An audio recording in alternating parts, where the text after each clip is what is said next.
seriously just walked up right here and got it. I didn't even, there was a bunch of people in my way, so I just grabbed it and ran to my cart. Kind of freaking out. Okay, I just want to say that I had to go put it in my cart immediately with my husband because it was right here. It's the brown one. Funny?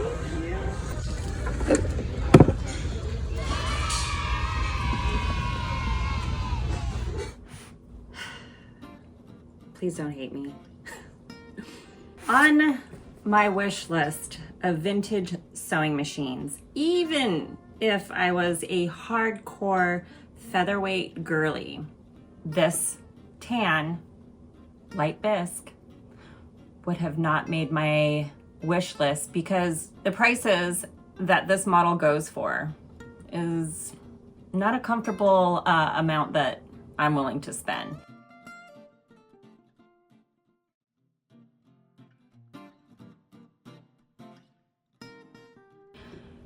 However, finding it at the thrift store for 60 bucks in the wild, that's a different story.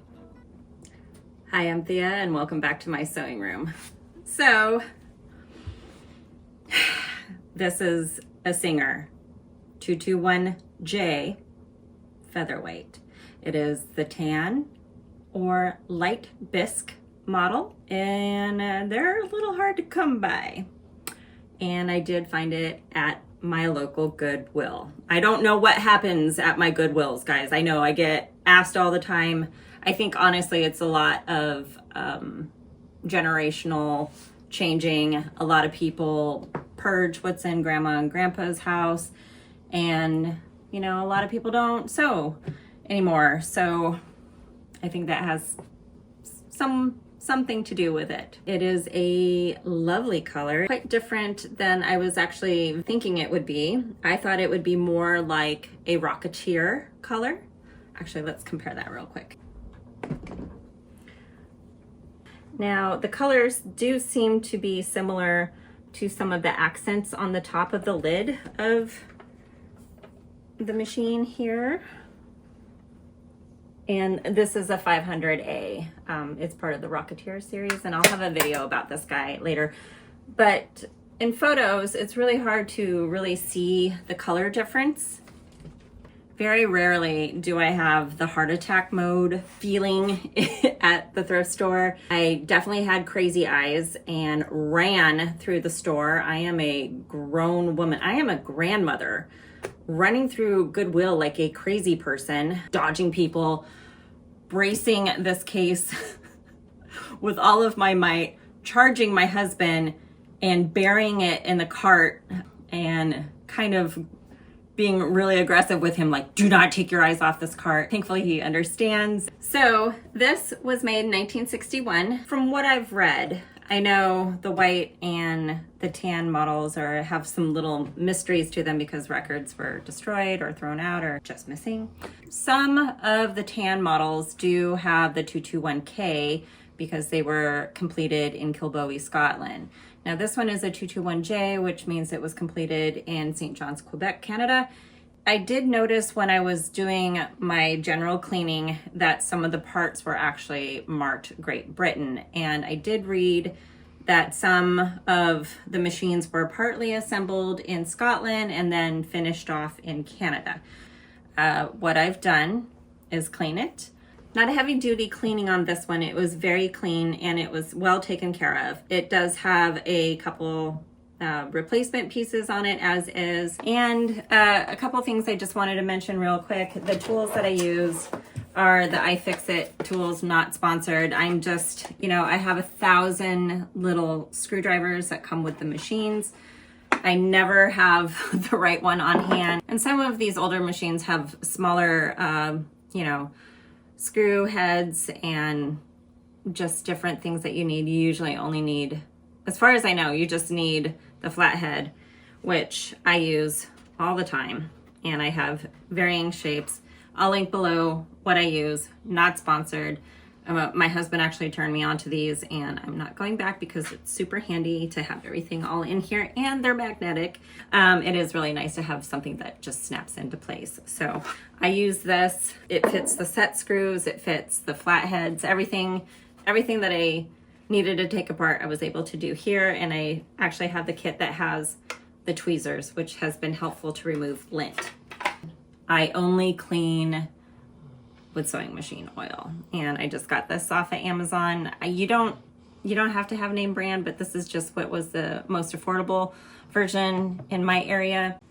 All right, let's open up the box. Unfortunately, this isn't the box that this machine would have come with originally, but a box is a box, and I'm not mad about it.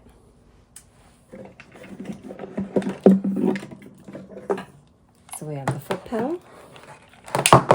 It's a really cool tan, honestly. It's a bit lighter than like the Rocketeer.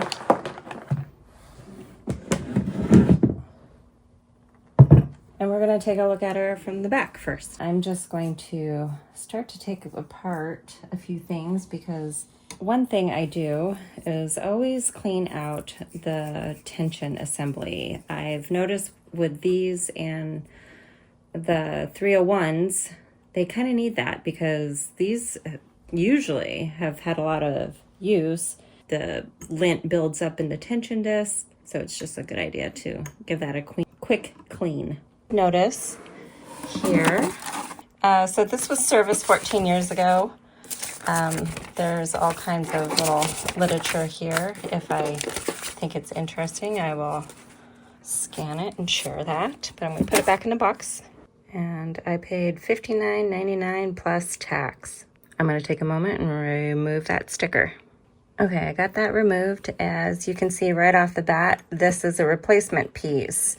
I'm sure they probably had a lot of black Featherweight components on hand, because that was the model that was made the most of. So black makes sense as a replacement.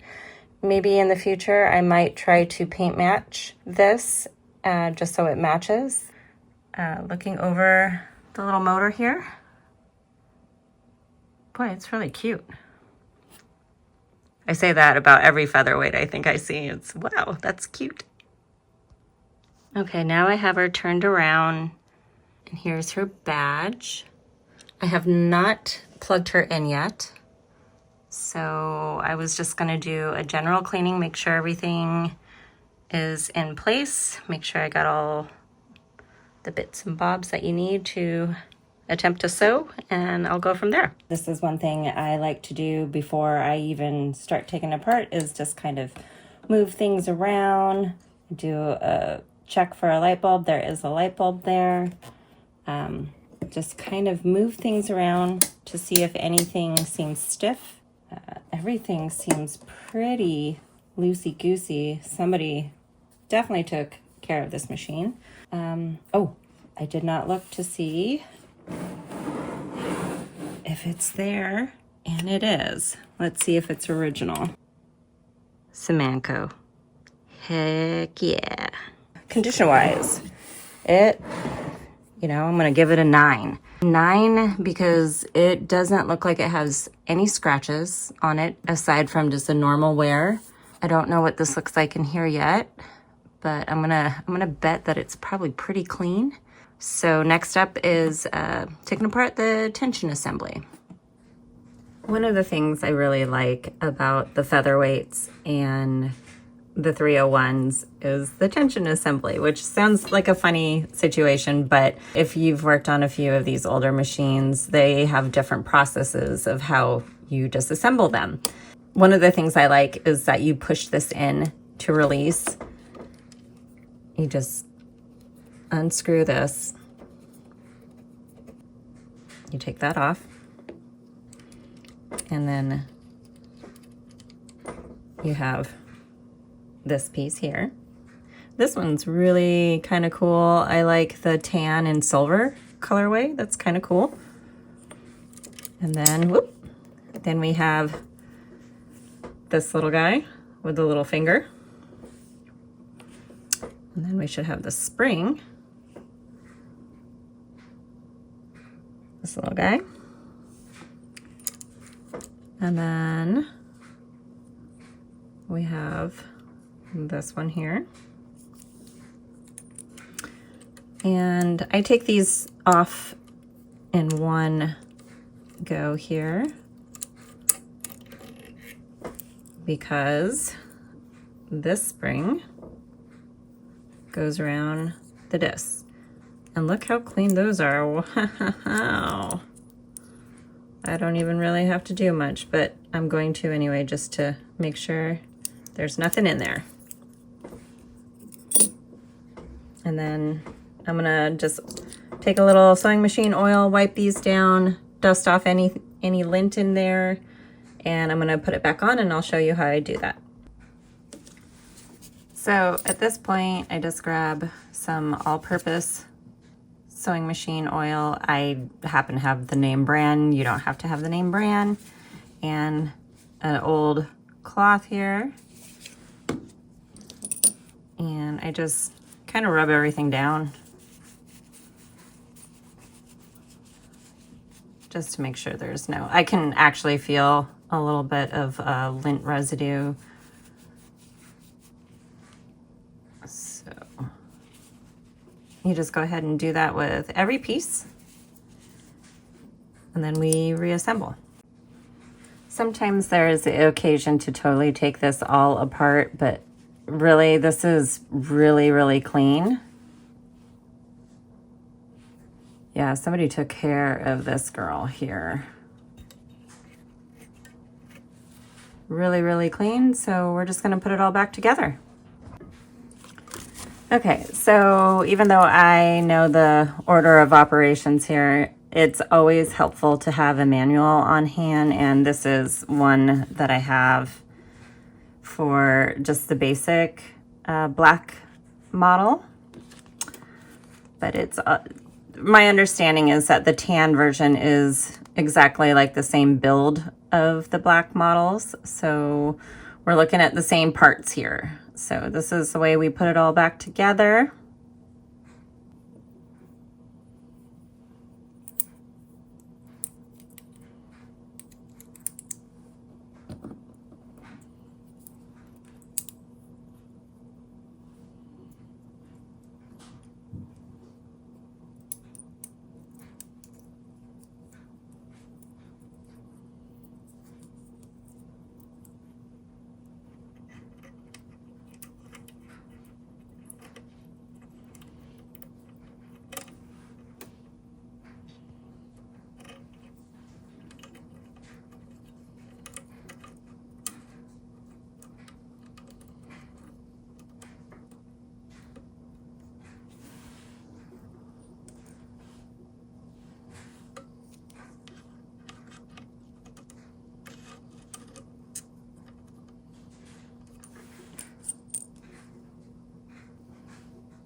Okay, finger pointing towards you.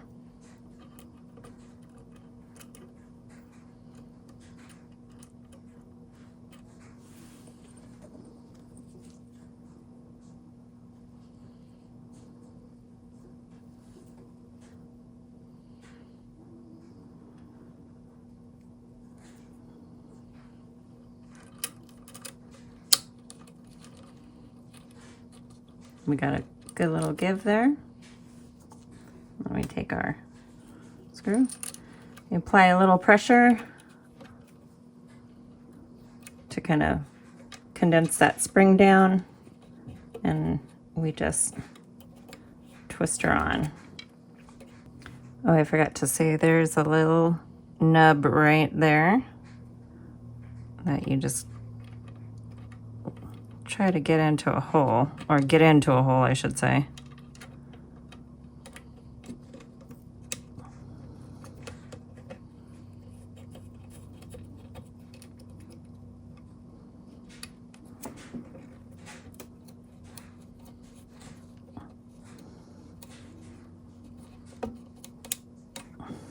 All right.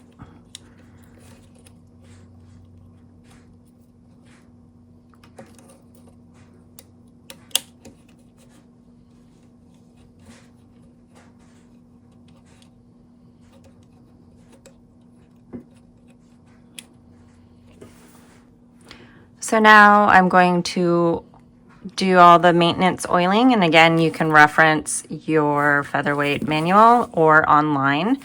A lot of information is at your fingertips here. And I just do what the manual tells me to do. My serial number. It looks so clean. Ooh.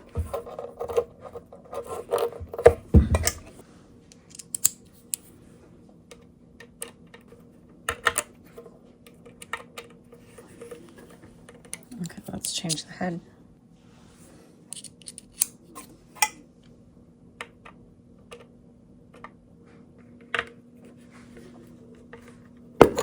Ooh. I have not seen this yet on the Featherweight that I have experience with, which is the white one, which I know is a little bit of a different build, but who knew the tray down here was going to be different too.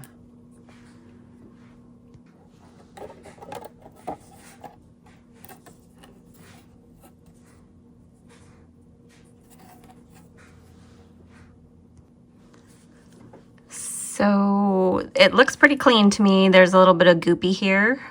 I already know that everything moves really well, so I'm just probably going to look for my oil and grease spots and do that as the manual recommends. I'm going to skip filming that part.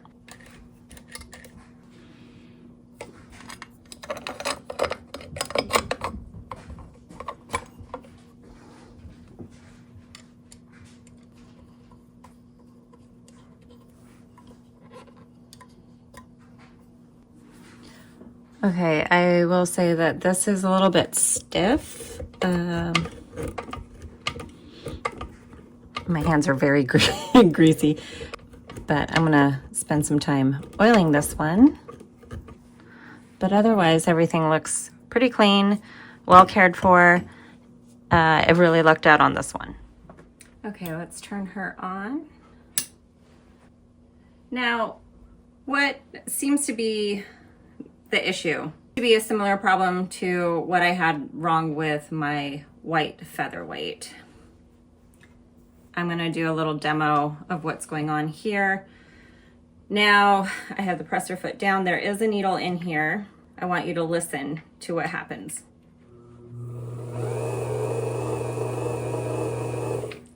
So the belt does spin, but nothing is moving. Now everything does move when I do it by hand. This happened with my white machine too. There is a little, here, I'm gonna go ahead and turn the light off. There is a little knob right here. And on my white machine, it was cracked. It was actually separated. Now this one also does have a crack. It's gonna suck because I'm gonna have to get a black replacement piece.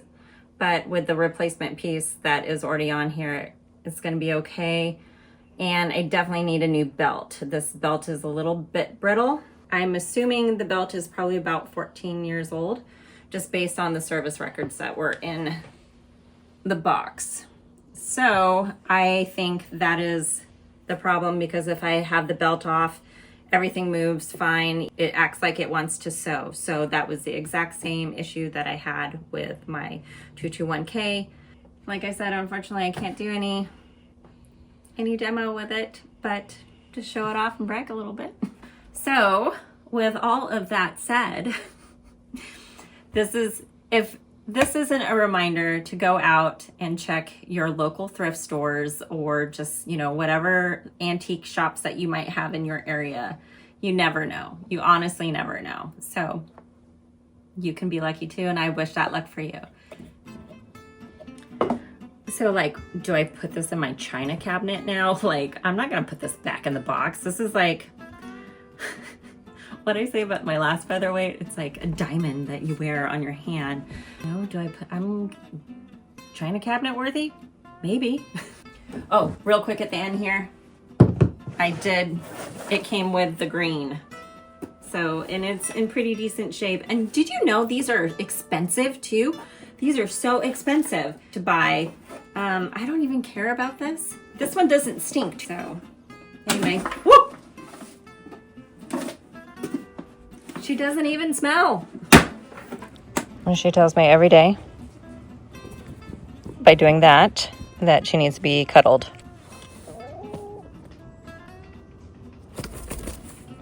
Hi. You ready for cuddles? This is what we look like most of the time that we are outside together.